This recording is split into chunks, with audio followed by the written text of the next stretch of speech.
Hi! ఈరోజు మనం restaurant స్టైల్‌లో ఉండే కర్డ్ రైస్ ఎలా చేయాలో చూద్దామా రండి.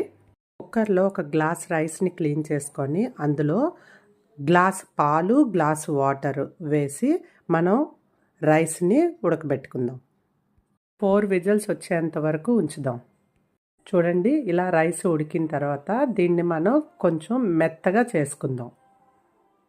ఇలా మెత్తగా చేసుకుందాం.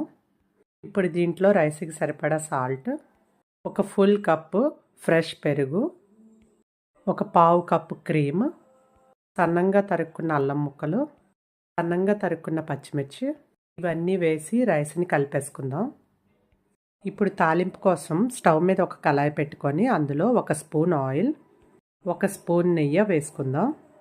ఇందులో ఒక స్పూన్ ఆవాలు, స్పూన్ జీలకర్ర, 5 ఎండుమిర్చి, కొంచెం శనగపప్పు.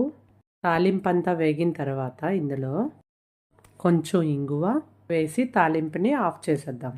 ఇప్పుడు ఆ తాలింపుని రైస్లో కలిపేసుకుందాం.